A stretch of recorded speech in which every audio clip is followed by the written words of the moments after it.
Adiala jail کا قیدی کہہ رہا ہے کہ وہ معافی نہیں مانگے گا، بلکہ وہ مطالبہ کر رہے ہیں عمران خان کے معافی مجھ سے مانگی جائے۔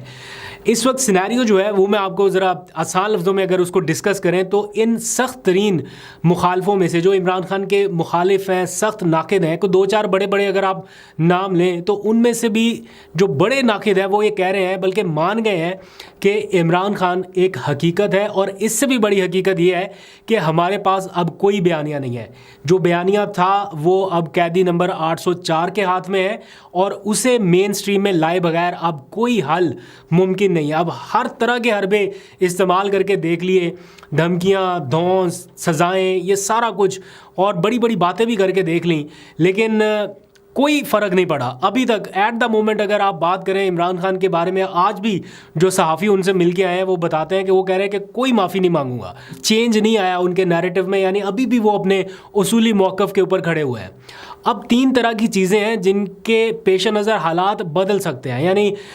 مذاکرات کے لیے دباؤ بڑھ رہا ہے، آلدو کہ بڑا سخت موقف آ چکا کہ کوئی بات چیت نہیں، کوئی مذاکرات نہیں ہوں گے، بٹ سٹل دباؤ بڑھ رہا ہے۔ اس کی تین وجوہات ہیں۔ ایک تو نیشنل ڈیبیٹ چل رہی ہے کہ بھائی مذاکرات کریں، ملک کو درست سمت میں لے کے آئیں، کسی طرح سے اس کیوس جیسی سچویشن سے نکالیں۔ تو صرف P T I as a strong opposition ہی نہیں، باقی مختلف جگہوں سے ایون عمران خان کے مخالفین کی بھی اب بس ہو گئی ہے، وہ بھی یہ کہہ رہے ہیں کہ یار بات چیت کریں، ہم مانتے ہیں کہ عمران خان حقیقت ہے، لیکن کم از کم وہ بھی تو ہمیں مانیں۔ اب بات یہاں تک آ گئی ہے کہ جو عمران خان کو نہیں مانتے تھے وہ کہہ رہے ٹھیک ہے ہم مانتے ہیں، لیکن آپ بھی تو ہمیں مانیں۔ اب یہاں پہ آ کے معاملہ رکا ہے،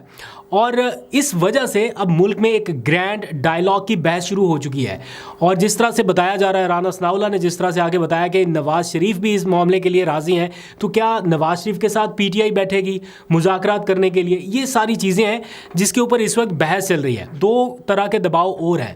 یعنی آئی ایم ایف نے بھی آج واضح کر دیا ہے کہ پاکستان میں معاشی استحکام کے لیے سیاسی استحکام ناگزیر ہے، کیونکہ ان حالات میں پاکستان ایک لانگ ٹرم پلاننگ کے لیے آگے بڑھ رہا ہے آئی ایم ایف کے ساتھ، لانگ ٹرم ڈیل کے لیے۔ اس سے پہلے آئی ایم ایف کا یہ پورا سٹیٹمنٹ، یہ پورا نیریٹو آنا کہ چھوٹی چھوٹی جماعتوں نے مل کے حکومت بنائی ہے، اور جو بڑی جماعت ہے یا بڑا ایک گروپ ہے وہ اپوزیشن میں بیٹھا ہے،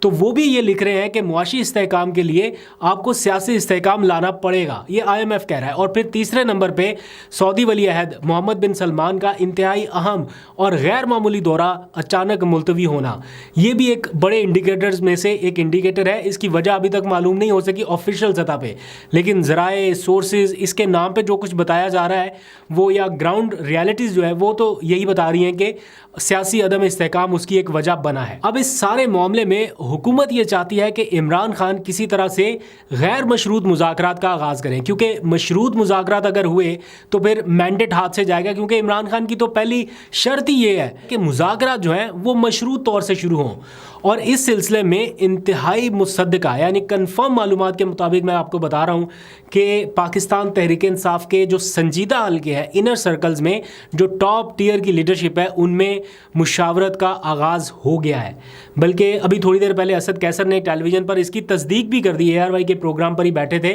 کہ حکومت کی جانب سے جو مذاکرات کی باتیں کی جا رہی ہیں ان پر ہم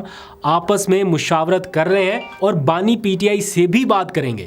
اور دوسری طرف عمران خان نے عارف الوی کو بھی مینڈیٹ دے دیا ہے۔ اب یہ ساری چیزیں اگر آپ دیکھیں، پورے حالات دیکھیں، تو جتنا مرضی سخت موقف کسی سائڈ سے آ جائے، لیکن ماحول، مومنٹم یا سچویشن جو ہے وہ کافی حوصلہ افزا ہے۔ لگ رہا ہے کہ آنے والے دنوں میں کچھ بریک تھرو ہو سکتا ہے اگر اسی شدت سے یہ مذاکرات یا ڈائلاگ جیسی باتیں آگے بڑھتی رہیں۔ ان تمام حالات میں عمران خان نے آج اندیا دیا ہے کہ وہ آرمی چیف کو ایک خط لکھنے والے ہیں۔ یہ اپنے آپ میں ایک بہت بڑی خبر ہے، یعنی ابھی تک تو انہوں نے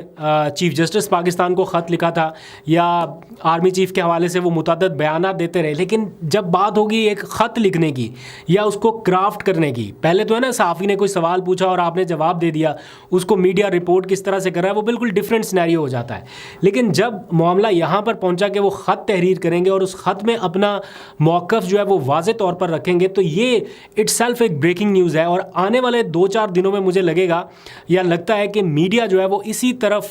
اپنی توجہ رکھے گا، یا میڈیا کے لیے سب سے بڑی بریکنگ نیوز آنے والے 2-4 دنوں میں یہی ہوگی کہ عمران خان نے یہ خط تحریر کر دیا ہے۔ اب معافی کے سوال پر وہ کہتے ہیں کہ معافی میں نہیں مانگوں گا، بلکہ وہ اس بات پر بھی آ گئے ہیں کہ معافی میرے سے مانگی جائے۔ تو دونوں طرف سے یعنی موقف جو ہے وہ کافی سخت ہے, لچک تھوڑی کم ہی نظر آ رہی ہے, بٹ اسٹل ہوپ فل ہیں سارے لوگ.